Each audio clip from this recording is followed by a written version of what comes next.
Hey, You missed your Jai. cue. Oh, hey, Yeah, Jai. nah, that's Oh, we got it cool. right now. Hey, Jai. I don't know. We recording, we cutting, we pasting. Nah, we're recording. We're just gonna keep it in. 3, 2, 1. Hey, Jai. We like 16 seconds in, man. You already missed your cut. All right, Okay. what's up? Jai Hive. Back with another guest this episode. I'm joined by Dr.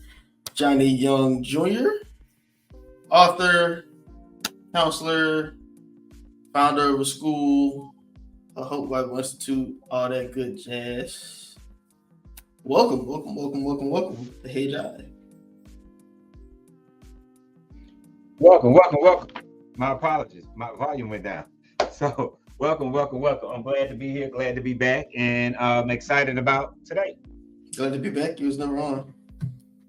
Well, I mean, we had this conversation at some point last week, so it was a really Yeah. Chill. We're not there yet. We're not yeah, there yeah, yet. yeah. It was a good day. So, um, we are back. Hold on 1 second, audience. Um, yeah. So, what we're doing today is kind of like our usual back on episodes topics. Last episode video that I put out was the value of being likable. Go run that up. We also have, of course, the beef cast that one performed a lot, but we way past rap beef entertainment stuff like that. And normally, topics like this, I normally on topics like this, I typically just give my unfiltered thoughts and stuff like that. But had these, comes from a conversation that I had with Dr. Young, like you said, about a week or so ago, and I thought it would be good just to bring it on the show. My stance hasn't really changed, and we was kind of freestyling the conversation, so I had a little bit more time to think about it. I don't know if you got anything to think about it. So, we're just gonna give y'all kind of like our thoughts on it. And hope y'all enjoy, man. So the topic of today's conversation, let me turn some of this music down in the background. So the topic of today's conversation is going to be influence, right? Webster defines influence as the capacity to have an effect on character, development, or behavior of someone or something, or the effect itself, right? I'm sorry, not Webster, Oxford, all right? So this conversation stemmed because we knew some people that we felt that were being influenced. Well, some people that I thought they were being influenced, and not a negative characteristic, but kind of to the point to where they were losing identity. And I was like, well, that could be a bad thing. And Dr. Young, well, he'll tell you his stance. But before we get started, there's one pivotal question that I got to ask you. And I figured what better way to do it than on camera to be put on the internet for the world to know. I've known you for about 8 years now, 8, 9 years now. Mhm. Is it John, Jonathan, or Johnny? Johnny, what? It's Johnny. It's Johnny. That's Just, all it is. My just dad Johnny. got name. The middle name is just B. It doesn't stand for anything. So on your It's birth Johnny certificate, it B. just says Johnny B. Johnny Not B. Jonathan, Not Jonathan. not John, Uh-uh. not Johnny Jimmy. B. Johnny B. My Gotcha. dad got named after the song Johnny Be Good, so I got named after him. Johnny B. Gotcha. Cool. Any you want to give yourself We any started off with background? the hard questions. Yeah. Anything else you want to give, like with your background or anything like that? Anything you want to say about yourself before we really delve into this? Let the audience know who you are. Instead, just some middle-aged light skinned guy is on my show. Well, I don't know. I think anything that I want to come out is gonna come out, gonna flow out. So uh Yeah, I you don't do know. I'm like kind of excited about like I'm kind of excited about diving into it. So um okay. I'm originally from Shreveport.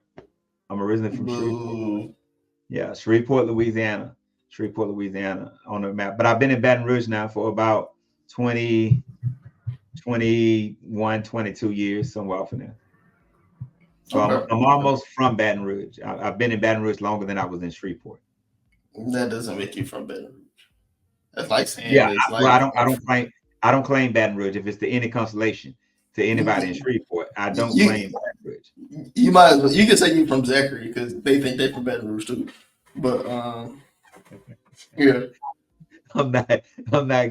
I got people that support me in Zachary, so I'm not getting into Yeah, yeah, so, that. somewhat like that. Well, yeah, man. Influence. I gave you guys the definition of influence, and personally, I think that influence can be a good thing, but it can also be a bad thing. I think that it's a tool, it's an ingredient to mold who you are, and I think with a lot of people, they become influenced into becoming who they are. They see something, and it creates instead of inspiration, it creates aspiration, and they make that the goal, right? It affects actions, it affects behaviors, it affects ambition, and like I said, it's not always a bad thing. If you see a rich man, let's not even make it like super serious. Let's go back to what every dude can relate to. You like in middle school, early high school, something like that. You see the dude just getting the girls, so it's like, okay, you're gonna see kind of like what he does. You don't see why they like him. You know what I'm saying? You don't see, all right, what line he using. You got an uncle or a cousin or something like that that's getting the girls to fly, something like that. Okay, cool. That could be an influence. But then now, if you take it too far, you're gonna try to become that. You're gonna try to be that. You're gonna lose who you are in the process instead of just observing, instead of using it as some kind of tool and things like that. So I think influence can be bad. Um, to kind of loop you in here, I know you have a phrase where you said that you don't go anywhere where you don't have influence over. So you can elaborate a little bit on that.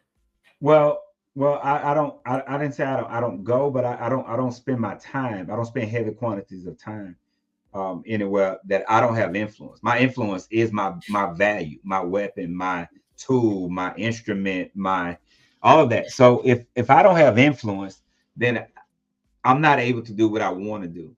And if we're just gonna kick the door open on the subject, I'm also an apostle, an overseer, pastor of 27 years. So when we have 4 different campuses with right now we're at 13, 14 different ministries across the nation that we oversee. So the conversation really, if we're gonna kick the door open, the conversation came Let's kick about it when open. just like you were like, hey, there are some Johnnyites that are running around, and I said, well, I mean, I don't know if I would call them Johnnyites. No. I call them JDs. I JD, call they them were Johnny JDs. disciples. That's The what it Johnny was. disciples. Yeah. Some JDs. And I was like, well, I don't know if I would call them that. And at first I didn't, but then afterwards I thought about it and I said, I think I would call them that. I think that's a good term for that. And the conversation was it led up to me saying that influence is important to me. Number one, I know who to give influence over me to, what, who, when, where. There's some individuals I've never met. Robin Sharma. I've never met Robin Sharma. Robin Sharma has heavy influence as far as me using my time effectively. And that comes from 5 a.m. Club, the Monk Who Sold His Ferrari, all of those books. John Graham Lake is another one. But then I have a spiritual father, David Otis, who I patterned a lot of my life after. So that term influence is really, really important to, I believe, the assignment that God has given me and the assignment for every individual on earth. We're designed to have some level of influence and to use it. So I I don't waste my time where I don't have influence. I mean, I'll conversate, communicate, and even hold a conversation, but I'm not gonna spend large quantities of time anywhere that I'm either not being influenced myself or I'm not using the deposits that I have in me to influence someone else.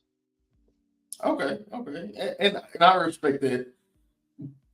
If since the door is kicked open, and because he gave the disclaimer that he's an apostle, this is going to be a PG episode. As PG as possible because I gotta give people what they want. But Yeah, as but PG as possible, John. of course, of course. So like like like whenever I said that, because I feel like you said that you take influence and you feel like it's important for your assignment, your goal, your mission, and things like that, right? But I feel like that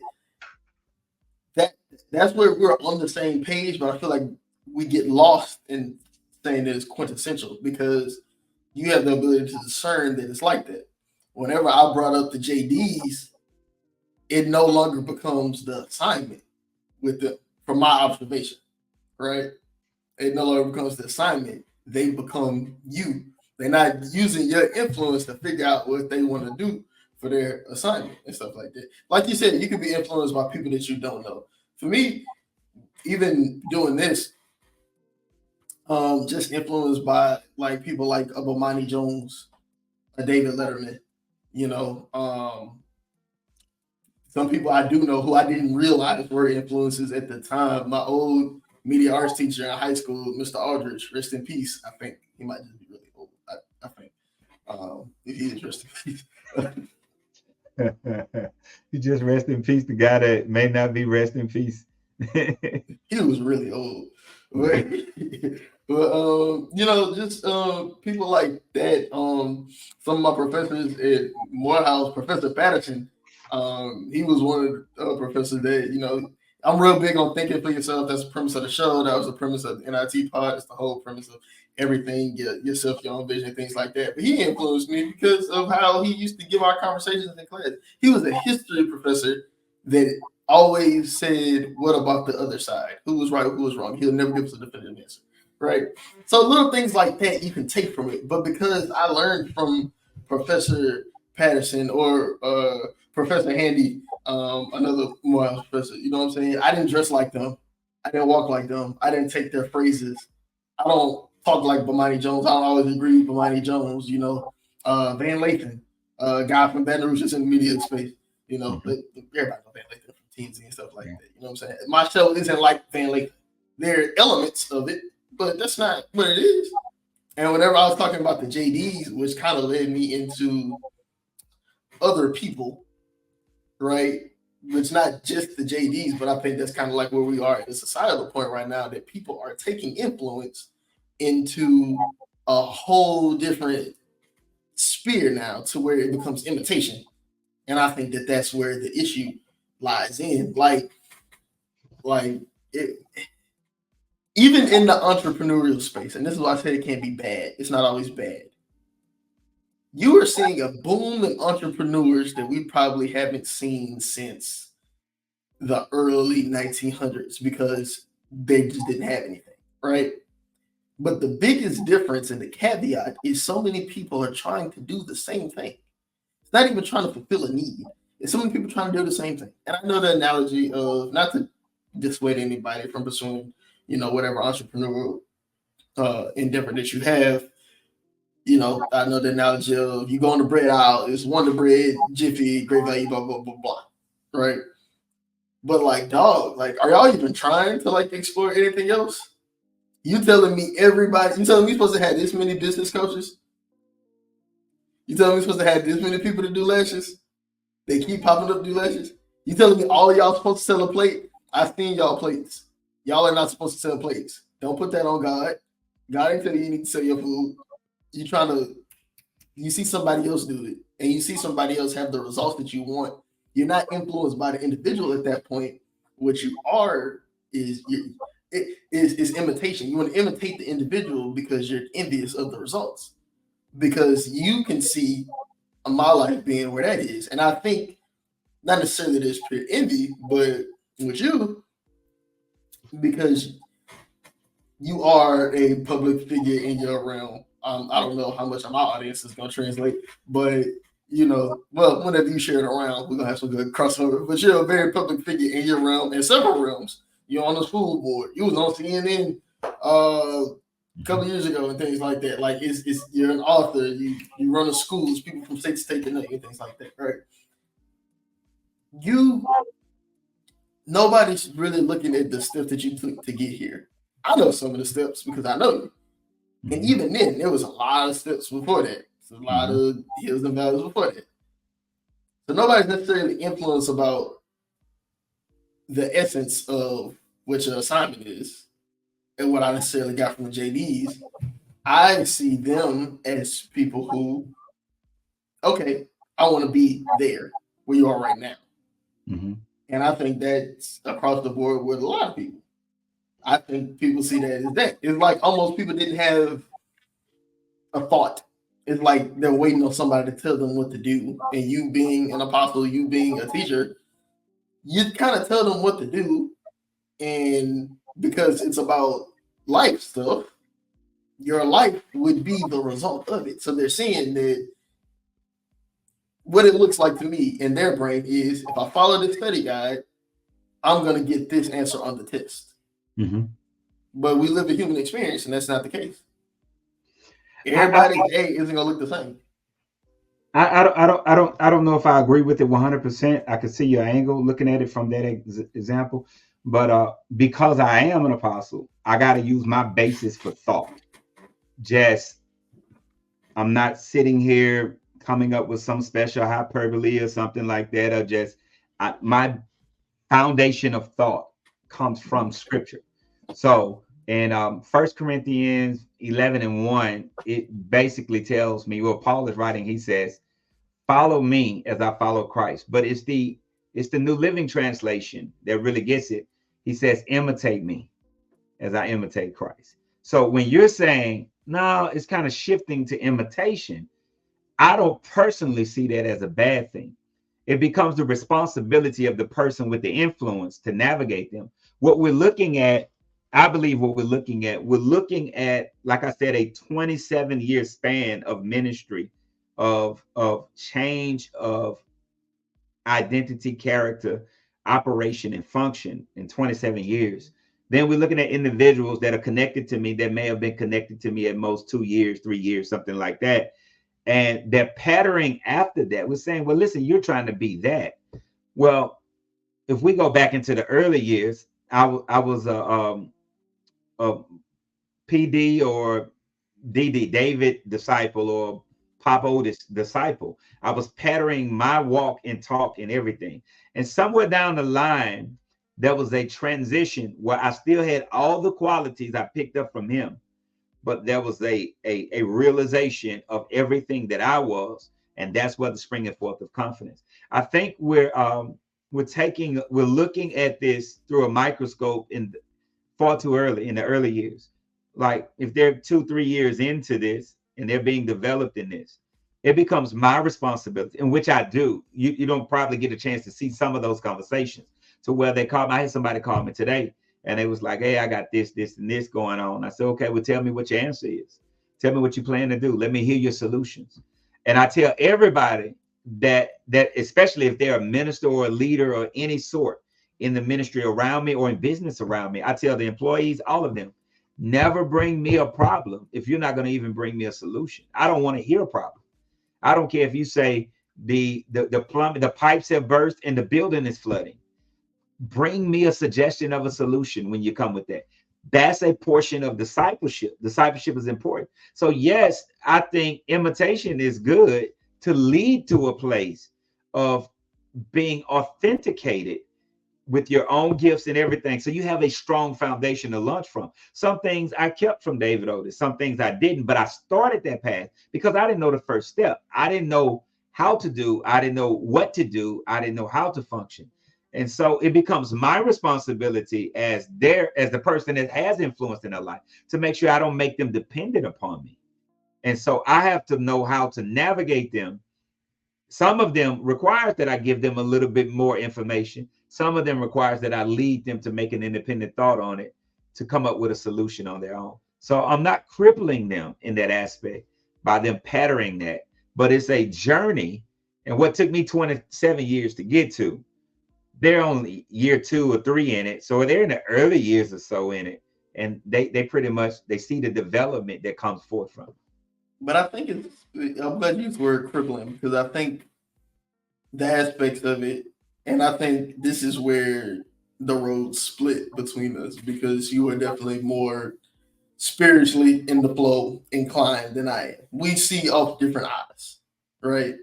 I'm just an observer. I'm a real big people watcher. I observe. That's the premise of this show. I observe society and commentate on it, right? I'm an observer. I've seen you with David Otis. I've had conversations with you and Mr. David Otis, right?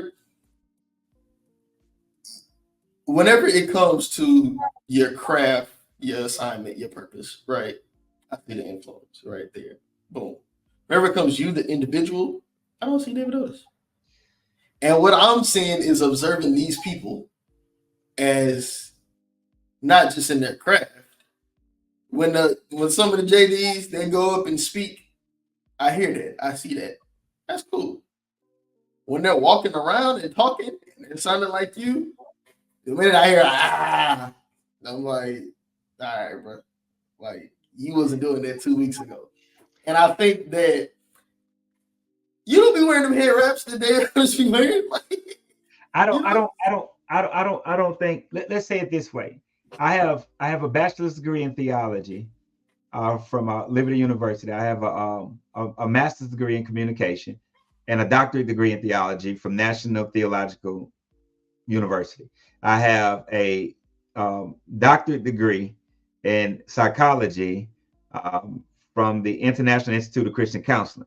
So I'm a degreed person in that aspect. But that's not where I started. I started when I met David Otis. I wasn't. My name didn't mean anything. It didn't have value. My name was a number. It was 390562. I was in prison at 18, 19 years old when I met him. I knew him before he knew me. And when I saw him and he ministered and he shared the word of God with such confidence and boldness, I said, Lord, if you bring this man across my path again, I'll learn from him. I'll submit to his leadership and I'll let him pour into me. And it was maybe 2 years later, we're at around now the year 1999 now, and then we run across and he started pouring, and when he started pouring, so I'm in prison, my daughter's born, so I'm not even, I have never spent time with my daughter outside of prison up until this point. I only saw her twice while I was in prison in 6 years. I did 6 years, 5 years, 11 months, 28 days. So I didn't know anything about being a father. I didn't know. My decisions got me to this place so far. So I'm sitting in a fathering class, and it was David Otis that started pouring into me, telling me what I should do, how I should do. So now all of my questions began to come to him when he would come to the prison to minister or for a fathering class. I would ask him, hey, what do you think I should do with this? Or how should I do that? Or how should I do this? And I found myself patterning after him so much until that when I was released from prison and I'm ministering at different places, I'm at this one particular prison in Breaux Bridge, Louisiana, and the guy says, man, you sound like somebody I know in North Louisiana. His name is David Otis. And I smiled. I said, man, that's my father. That's my spiritual father. That's my father. And he smiled and he was like, man, I knew it. You sound just like him. So, and a lot of traits in my ministry deliver, but also how I view fathering, which is the most important subject to me in the world, which I believe is most important to God as well, according to scripture. But fathering and even managing household thing, I get a lot of that from him. I learned it, I patterned it, I watched it. And there's always more to be caught than it is to be taught. And you're going to have some of those that are going to be a little bit more overboard. I will say that. They will pattern everything. I didn't have to do that because I also had my biological father. I also had him. So there was a level of strength and security that was there. I always say that I'm a little bit different from all of David Otis' kids because a lot of them didn't have their fathers there spiritually. But I did. I mean, physically, but I had mine. So therefore, what I needed was a spiritual father. I didn't need a father model. I needed a spiritual father that could teach me business and life and parenting and all of those things. So truth of the matter is you might not see a lot of it, but it's a lot of it. And everywhere we go, everybody say, you're probably the one that's most like him. Well, I've been with him one of the longest. I've been with him now for 27 years. I So think that's I think that you having your biological father in your life, or let's not even put it down to just a biological father, but a parent being raised by someone in your adulthood and being an adolescent, being a young man, things like that. I think that is where I think that a lot of the JDs become JDs because, and I don't know everybody's situation that I see it in, but it doesn't seem like that. It seems like that they're looking for a dad type deal, And I agree that and a lot of not just the men, but the women JDs too. And where I said that it is different because we're talking about adults here. It's different than talking about children in my view, right? Not saying that you're ever completely molded, but I think once you reach a level of adulthood, you need to have a foundation. And I think that no true foundation on a person is stripped away because once you have that time and experience after going through X amount of years of life, I don't think that's never completely gone with anybody. I don't see that's ever completely gone. Whether it's something that you stray away from, whether it's something that you're not proud of, it's there because you can learn from it, right? You don't necessarily have to lean on it, but it's something that you learn from, even if you learn what not to do or how not to be.